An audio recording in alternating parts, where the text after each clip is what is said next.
Mga katoro, mga kaibigan, yan po ang kaganapan sa ating trabaho ngayon. Hindi na po tayo gumamit ng toolkit, sinulit na lang po mga katoro. Ayan po, nakakabit na po tayo ng sinulit. Ang gamit po natin dyan ay hindi na rivets, tinatali na lang po natin. Tulad po nito, ayan po, tali na lang po, hindi na rivets.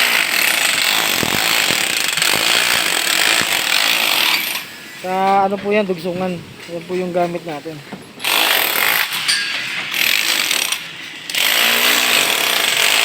Kunti na lang po yung lalagay namin, mga siroho na lang bawat gilid.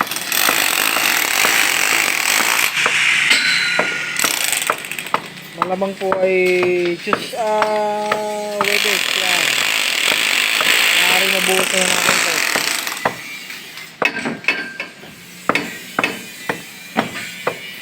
Mabubuhos natin ito, weathers.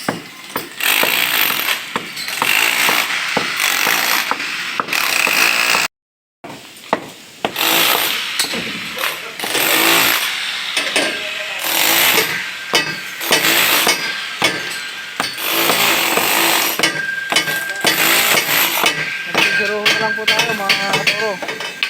Siroho na lang. Sa mga parte nito, siroho na lang.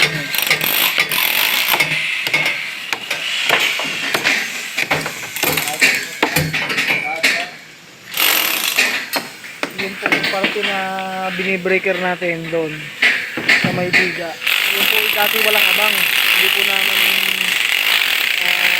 alam na makakagawa dito, nabibili ito. Kaya binibreaker natin para lumabas yung bakal ng floor beam doon sa building 1. Ayan po, binibreaker po natin mga toro.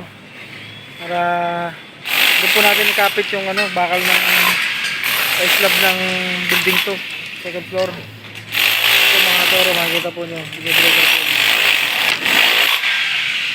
Yan po yung kaganapan ngayon dito sa building 2, mga gawain.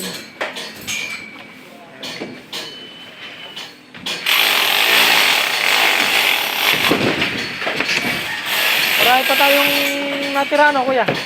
Marami pa? Dalawa pa? No? Yan na lang, dalawa na yan. 14 ang ko dyan eh. Ano ako? Kasama si Roho. Saktuhan yan, kunti lang matitira. Yan po yung ating pinulik mga kaibigan, halos ano naman, halos eksakto po mga katoro yung ating mga plywood eh.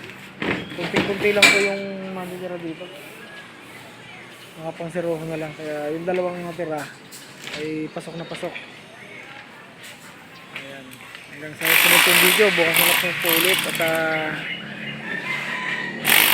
alamang po bukas tayo ng bakal at electrical. Dito, bye bye.